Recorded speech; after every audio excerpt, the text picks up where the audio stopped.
Hey, good morning everybody. It's Monday again, and today I'm going to do something just a little bit different with you.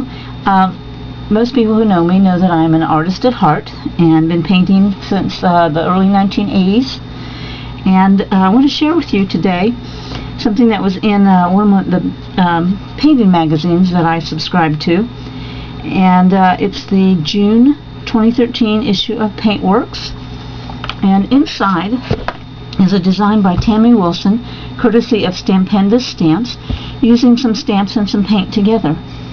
So I happen to have two of the stamps that are used in this design, the Carnation and the Sweet Pea, and then I have this one, but I don't have these other two or three. But I'm not going to let that stop me. I'm going to adapt. So I'm going to work through this with you. I'm going to move this out of the way for now. And what I'm using is a paper mache box, and I usually, what the decorative painting industry uses these for are to give to hospitals. We paint them and then we give them to hospitals for babies who were stillborn or passed away very quickly after birth as memory boxes. So, and we put a lot of different things on them, but I thought that this would be a nice, pretty thing to paint on a memory box. So what I've done so far is I used Traditions paint. The design in the magazine uses DecoArt Americana paint, and I will list those colors for you on below the video. I use Traditions paint, DecoArt Traditions artist grade paint, and that's what I'm using here, and I will share those mixes with you also. So what I did was I took warm white, DecoArt Traditions warm white, and I painted several coats. I still have to do another coat on the inside of warm white all over the box and the lid and inside the lid, and I still have to do another coat here. And then what I did was I used and when I did use the warm white, I mixed it with the Traditions multi-surface sealer so that it sealed the absorbency of the paper mache, so that the paint would lay on top instead of soaking in. So I used that, and then after putting my two coats on and getting good coverage, then I put one coat of varnish, as according to the directions in the magazine, one coat of DecoArt Traditions satin varnish on there, and that's so that I would have a slick stamping surface. Now the design directions also said to use paint in black, carbon black or lamp black, but I decided to use archival ink by Ranger. So what I did then was I measured the stamp that I wanted for my center. I measured with my ruler. I found the center of the box, and then I measured the length and the width of my stamp, and then using the center of the box I measured and plotted out my center box, and then I extended the lines here, and then I staggered the lines on the side so for some variety and some interest. I drew them on very lightly with pencil, and then I used my dark green mix to paint the lines. My hand was a little bit shaky. I was doing this last night late, so what I will do is I will come back with a small brush and I will clean up my lines with the warm white. So, but for now, I want to go through painting the center with you. What I did do is I painted my sweet peas and I put in a little bit of accents. This script stamp, there's not much to paint here, so I just filled in a couple of places with the design says Deep Periwinkle, and I used a mix. What I do is I use Pure Pigments in Traditions line, and then I mix my own colors. So these are my green mixes, and in DecoArt Americana it would be the Hauser Dark, Hauser Medium, Hauser Light. I think I need to put a little bit of white in, or light yellow in with this one. It's a little bit too close to the medium value. This is my equivalent to Moon Yellow, This is Petal Pink, Deep Periwinkle, and Mulberry. So those are the colors I'm using. And what I did was I made a wash of the colors, and I mixed my mixes, and I used my palette, my wax palette, and I would put a little bead of color on my palette, and then add water to my brush, and I'll show you how I do that. I used a large brush to put my background on, and I used a size 8 filbert. I'm using a 3/0 liner, a 3 round, and a 1/8 inch angle, and this of course is what I mix with. So, and then I recommend using shop towels for all your painting. They're very cheap. They're in the automotive section of any discount store. You can also find them in an auto parts store, and they're very inexpensive, and they last and last and last and last and last. I cut mine up into quarters usually, and I can make one paper towel last an entire painting session.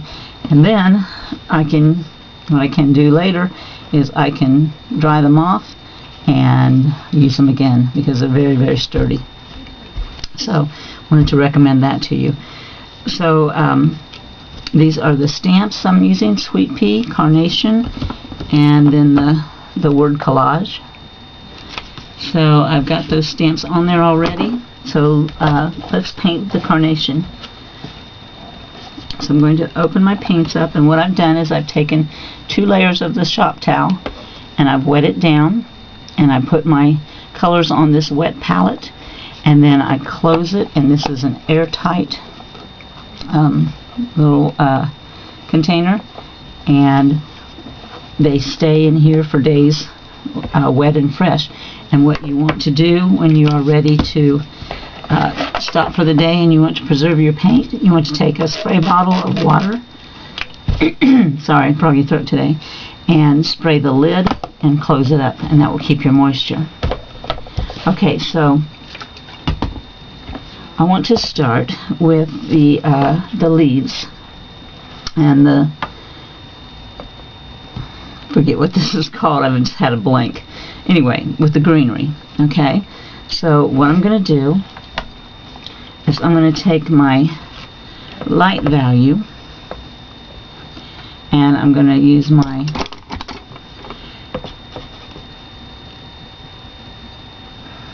palette knife, and I'm just going to get a tiny little bit out. And as I said, I felt like I needed to lighten that up, so I'm going to take a little bit of my yellow mix and mix that in, and that lightens my mix by 2 values at least, but it also keeps it looking warm. Now I'm going to put a little dab of my original mix next to it, and see, just by mixing a little bit of light yellow in there, then I brought that up to what I needed it to be for the light. Okay, so I'm going to wipe my palette knife off, and I'm going to take my number 3 round, and I'm also, for this step, going to use my 3/0 liner. I have a water basin next to me, and I'm going to wet my brush, and I'm going to let that water drip off into my puddle, because I want this to be very, very thin, and this is called a wash. Now, some of you have trouble, I have trouble, with a wash getting too runny. So what I do is I take the DecoArt Glaze Medium, and it comes very thick, but I water it down. And so then what I use is I take some of this glaze medium and mix it also into my puddle of my wash, and that glaze medium adds the adhesion back into my paint, so that I still have the thinness, but it helps to get rid of the runniness. So the glaze medium is the glue that's going to stick your paint to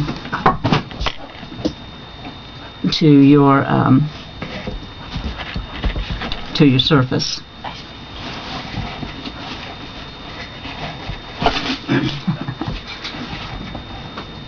Okay, so I'm going to start with this light mix, and I'm just going to, I loaded my brush with it. Let me show you how I load. I will take it and just go to the side of the puddle, never into the puddle, and I never just dip in and go to my surface. I always work the paint into the brush, and then in this instance I want less paint, so I'm going to kind of push some of that off, and then I might even come over here and wick a little bit of it off. So I'm going to start with this leaf right here, and I'm just going to touch into it. Very, very light touch. Very little paint. The more paint you have on your brush, the more opaque it's going to be, and the more it's going to obscure your stamp lines. And you want those lines in there because that's your structure. So I'm just going to very gently, lightly paint in all of the green area. And you see how far I've gone without having to reload my brush? And also, if you can see that it's very thin paint, but it's not running all over the place, and that's because of the addition of the glazing medium. Okay, now I'm going to come down here and do these stems. Now I have a really nice point on my brush, so I think I can do this without going to my liner, but in case you need to, here's my liner. I'll wet it and I blot it and come in here and do the same thing right at the edge of the puddle.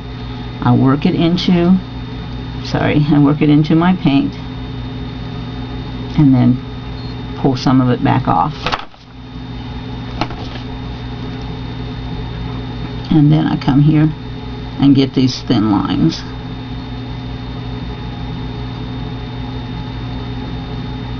You don't really, if you go a little bit out of your lines, it's going to be okay because it's not going to show up a whole lot, but it's really best if you stick to your lines here. Okay, so we've got that. It's a very nice subtle color. I'm going to rinse the paint out of both of my brushes, because with acrylic paint you have to rinse often, because that paint will dry in your brush if you give it an opportunity. Okay, now while that's drying, I'm going to come up and we're going to go to the pink layers, and I'm going to do the same loading procedure. I'm going to take just a tiny bit of that pink paint out of my palette. I'm going to wet my brush, let that drip into that paint, and then I'm going to take my glazing medium, dip my brush in the glazing medium and let that drip into the paint as well, and then mix them together, and I have my wash. Okay. Again, I'm loading my brush on the outside of the puddle using just the edge, and I'm going to tap off some of that paint and even come over here and get the last little bit off of it. You want very little paint in your brush. You want enough so that you can have something to lay down on your surface, but you want as little as possible. Okay, so now I'm going to come in here and I'm going to fill in the carnations. I'm going to try to stay off of that ink as much as I can. I'm not just giving it a wide swath because that will definitely obscure those lines. So I'm taking a minute or two extra to actually direct my paint where I want it to be, which is on the solid warm white color surfaces, not just all over, and not all over the black ink structure. Okay, I'm going to load my brush again, do the same way, come over to the edge of the puddle and blot it at last, and I think I got a little bit of green in there somehow. So let me rinse off and load again over here, and just load. Okay. Get the paint back. There we go. And really all you're doing is just tapping the paint onto the surface. You want to pay attention to your design, like right there, that's some background, not a petal, so you want to be familiar with your design so that you don't paint where you shouldn't. And if you need help, just have that stamp in front of you to help you to see where to paint and where not to paint. Okay, that's all we'll need of that color. Now you see how little we used? We had a tiny little puddle and we didn't even use a significant portion of that puddle. So I'm going to rinse off my brush and I'm going to allow that to dry down. And I'm going to go back to the green leaves. And the next thing I'm going to do is come and get my medium value right here. And in regular acrylic painting, you usually lay down the medium color, and then you use a dark color to shade and a light color to highlight. In watercolor, we go backwards. We go from light to dark. So that's why I'm doing this a little backwards. So here's my medium color. Here's my drops of water, and my drop of glaze right in there, and we'll mix that together. And I have my medium wash. Can I come back and just get a little on my brush and get the extra off. Now I'm just going to lay in a little bit. Now I might need just a little bit more of this than I did the first time, because I'm going to lay it on top. And I'm just going to put this in a few areas, like at the base of the leaves and where one leaf crosses over another. I'm leaving the tops of those areas still with the light color. It's a little bit hard to see on camera, and the values are very close to each other, but it will make a difference in the finished product. And these stems that are in the back, I'm also darkening up just a little bit, because they are in the background and you want them to stay in the background, and by adding value, darkening it, it pushes that element back into the back of the painting. Okay, so I've got that on. Now I'm going to let that dry down. Rinsing my brush again. Now I'm going to go to my mulberry color, and that's this dark color right here. I'm just going to lift a tiny bit out. You've got enough here to paint probably about 10-12 boxes. And I'm going to put that down here. Drip my water. I'm going to wipe off my brush before I stick it in the glaze, because it is a pretty dark color. And I'm going to put my dot of glaze in and mix. Okay, so I'm going to grab just a little bit on my brush. Make sure I don't have too much. Now what I'm going to do is I'm going to start at the base of the flowers and darken them. So right here at this bud, I'm going to darken that where it meets the green.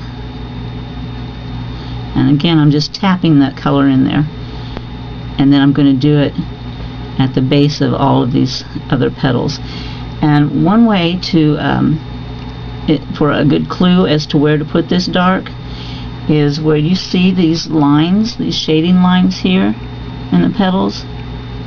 That's where you want your dark color to go, because that is the indication of shading in the stamp. That's where you get your depth and your realism. It's with these lines. So again, I'm just tap, tap, tap. You do not have to be any kind of a talented painter to do this. You just tap. You have to have a light hand. And I normally have a very heavy hand, so I'm really, really, really holding back here. So just tap, tap, tap. And now, with the watercolor technique, what you also want to learn is it's better to do more than one, two, or several coats of a dark color, of any color, to make it darker, than to try to do it all at once. So if you put this in and you feel like it's not dark enough, don't get a heavier load of paint. Allow it to dry and then go back over the top of it again with the same color and the same amount of paint, and that will get your darkness, and it'll be a much better look and a much prettier watercolor effect. Okay, let's see how that works. Pretty cool, huh? Okay, now we're going to go back to our greenery again, and one more time I'm going back to the paint box, and now I'm going to this dark green color. I'm going to put it out here, add my water to it, come in and add my drop of glaze. This is diluted glaze, this is not full strength glaze.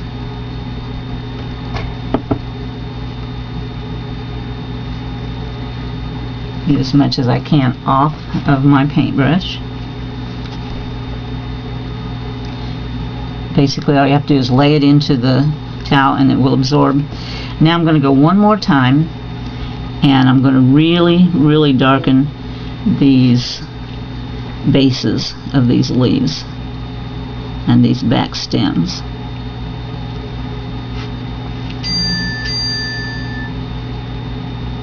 And again, also, I'm going to use these lines as a guide.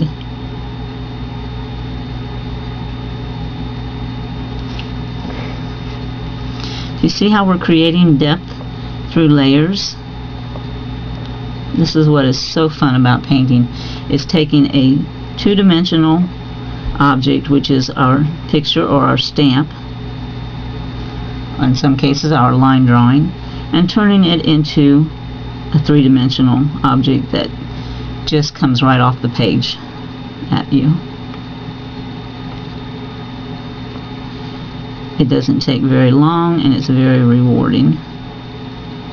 You don't want to lose all of your light color. Be careful not to do that. It's got a little bit out of line. When you do that, when you get a little bit out of line, because this has varnish on it, if you take a wet corner of your paper towel or a wet edge of a toothpick, a Q-tip, just wet your Q-tip and make sure there's no dripping water on it, but then you can come right in here and just wipe those mistakes right off. Okay, which is kind of what I did here earlier, but I didn't do it cleanly, but that's how I will do that. Again, it was kind of late. I should have left those lines last night for today.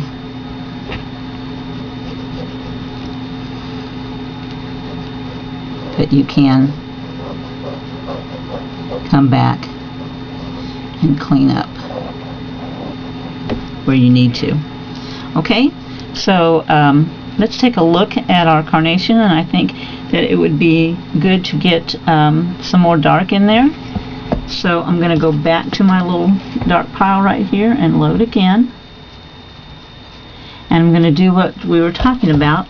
I'm not going to get a heavier load of paint. I'm just going to go over those areas a second time that I want to be darker. And that will accomplish that. having that extra layer on there takes it one more value darker. Okay, and I need to reload because my little puddle was too small and it dried. Whoops, got into the moon yellow.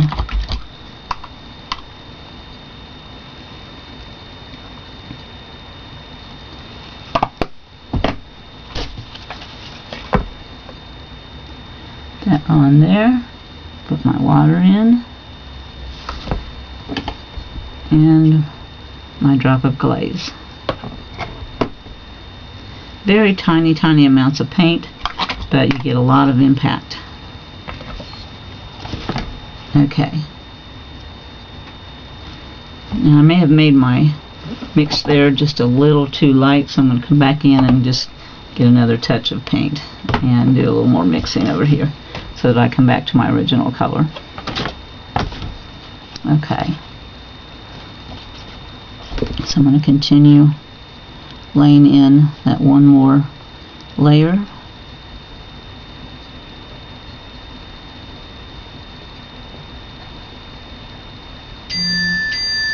On the carnation, especially on this center blossom, because this is the center of interest. Don't often have the center of interest to be right in the center of the composition, but this is a collage, and so today we have it in the center. The rule is to make a tic-tac-toe grid, which I sort of have here, and then your centers of interest should be somewhere on these corners. But we're breaking the rules today because we're doing a collage. You have to learn the rules and practice the rules, and then you can break the rules.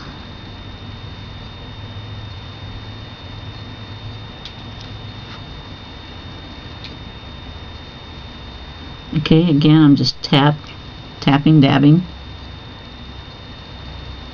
And I really like what that second layer of dark is doing for my carnations.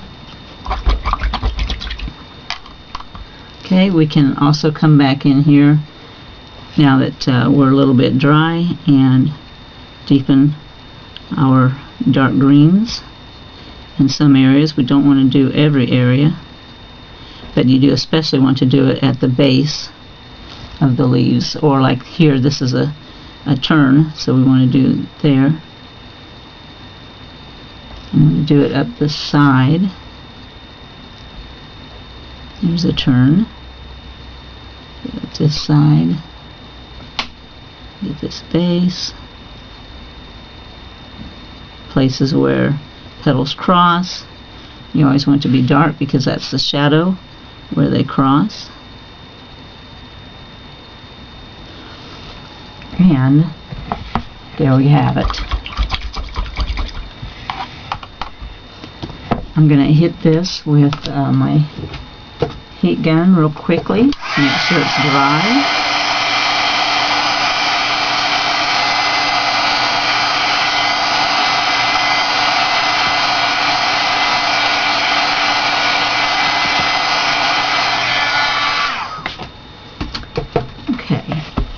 And what I would like to do is put a coat of glaze over top of what I've already done, because anything that is under this glaze will be trapped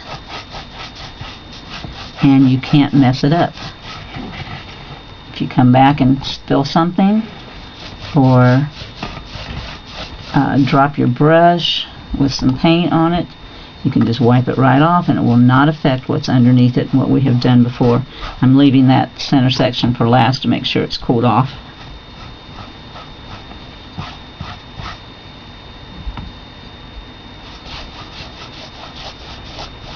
Okay, now I'm going to swipe that, or well, I'm going to heat it one more time.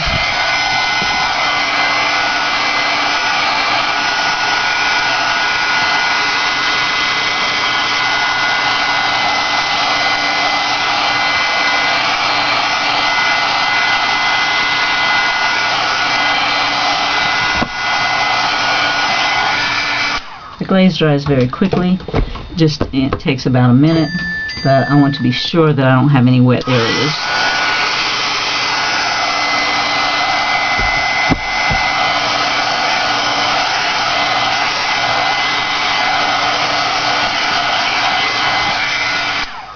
And most of all, you don't want any sticky areas. Okay, now, let's see, I mentioned my 1/8 inch angle brush, and I didn't end up using it. Sometimes I use it to put the darks in, but my round brush did very well for that. But I am going to come in now with a larger angle brush, a 3/8 angle brush. And now I'm going to go to my Moon Yellow, and I'm going to wet my brush. What I'm going to do is a technique called floating, and the load is very important. What I do is I wet my brush, I just lay it, I don't wipe, but I lay it on my absorbent towel, and I watch until the shine goes away, and that gives me the perfect amount of moisture for my load. I tip the angle into my paint. This is called the toe of the paintbrush. There's a toe and a heel for an angle brush. Now I'm going to come to my palette, and I'm going to start blending that paint into my brush.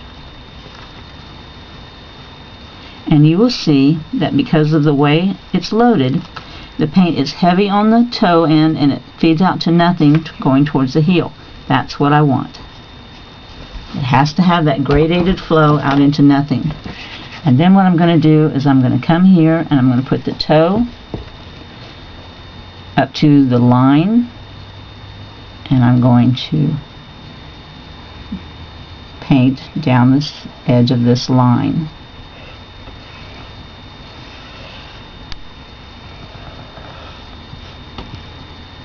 Come back and get a little more paint. Okay, look how much depth this is adding. Okay, you have to frequently reload, and you do it the same way.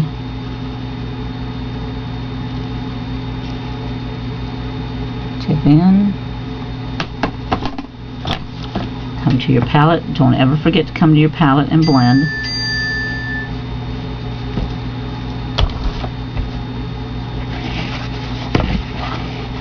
I'm going to do the same thing.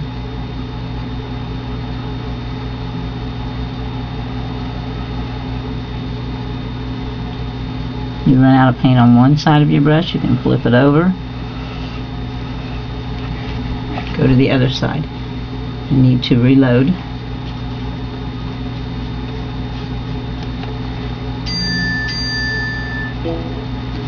Okay. Again, just lay it on that piece of paper towel until the shine goes away. Load your tip, blend on your palette. You don't need a big, large path, just about 1.5 inches. Because you don't want to paint your palette, you want your paint to go on here, not on your palette. And I'm going to do this for all of the lines. Now yes, I'm going over some of these lines, so I'm going to have to come back in and paint them over again, and that's okay, because with painting it's a push-pull process.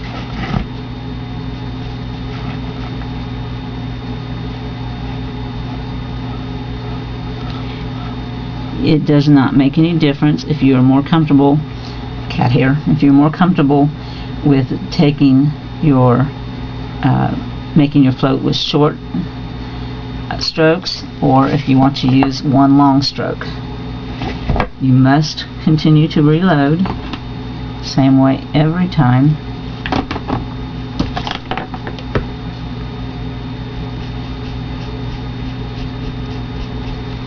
Always keeping that thick paint edge on the toe of your brush and gradually fading into nothing towards the heel of your brush. Now I could come right here and do this line, but this paint is still wet, so I'm going to leave that for a moment and allow it to dry.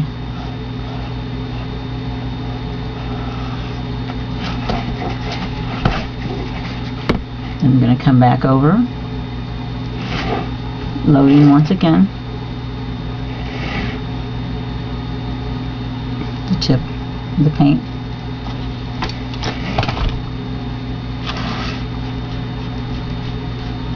And you want to push that paint into your brush. Don't tickle it. Put some elbow strength and elbow grease into that and get it worked in. And you've seen me do both one long continuous and you've seen me do shorts. Either one is correct.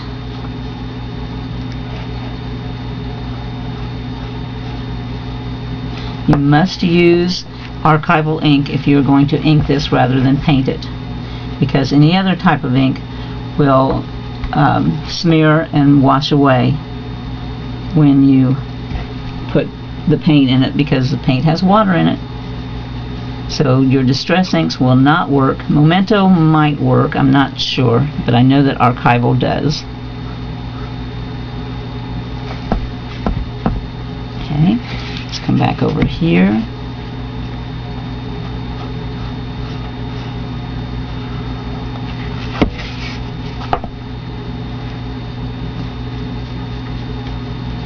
When I go off to the side, I'm reloading. I still have some wet paint over there on my palette that I can use. Okay, and we have one more area right here. I'm going to rinse, absorb, tip, and blend. Work that in, and then come to your surface. That really, really makes a big difference, does it not? Okay. It can be up to you if you want to do that float on the outsides. Let's take a look and see what it looks like. I think I like that. So let's do that as well.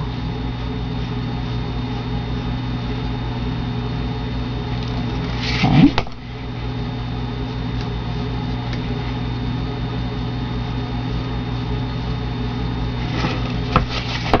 This yellow outline really defines our design,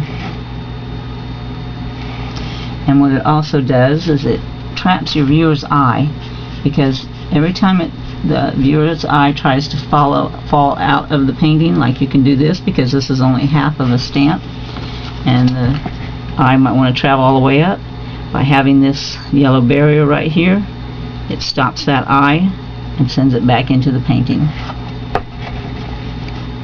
And that's what you want to do. You don't ever want your viewer to leave your painting before you're ready, before they've seen everything. Okay, our last area.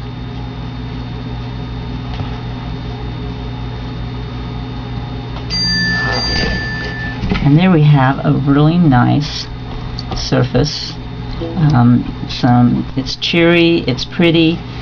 I think it would be appropriate for a memory box. If not, though, it can be appropriate for a keepsake box of any type. And when this is dry, I will put another coat of varnish on it. I will finish the inside coats. And also, on this, what I will do, put this out of the way for a moment, is I will do these lines as well. And this is the dark, and the medium, and then our pink. So let's maybe do some of that. We can do that. Okay, I'm going to use my my 3/8 of an inch angle. For some reason, words don't want to come to me so much sometimes. Okay, I'm going to go into my dark. I'm loading my brush, as you can see. I'm loading my brush from the edge of the puddle. I never just sink into the center of the puddle. And I'm working it into my brush. I'm going to, it's a little bit hard to show because it's a large box. But I'm going to stand up and I'm going to start here at the bottom and just pull this all the way up.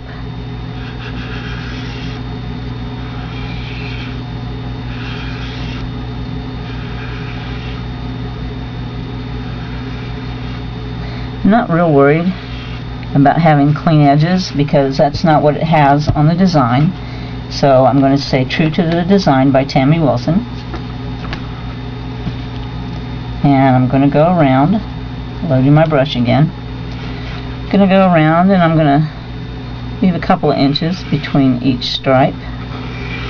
Try to get them straight up and down, but you know, it doesn't have to be completely perfect. Like that. Let me put one more dark green stripe on there on camera.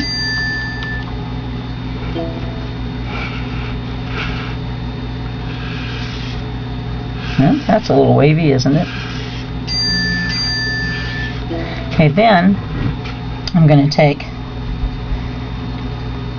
my medium color. No, I think I'll take my light color because I have more of it.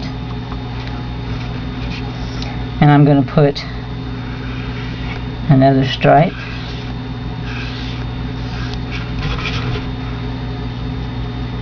To the side of my dark green stripes.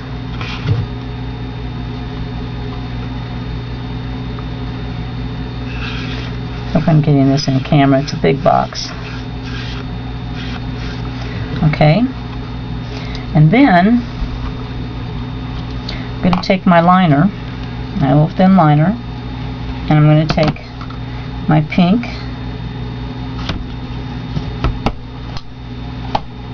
bring it back to my palette, wet it again because when you're lining you need it to be thin. Come back and grab my glaze because we do need it to adhere. Okay, then I'm going to I'm going to press it and lift and turn, press, lift and turn, press, lift and turn. I'm not going to twirl it like that in the pan. I'm going to press, lift, turn, press, lift, turn until it's loaded. Then I'm going to put a thin pink line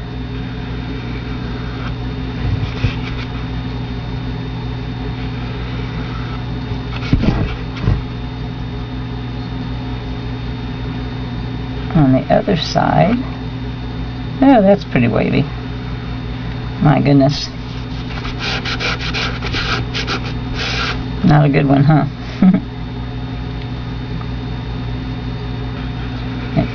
Sometimes forget to let my little finger do my guiding.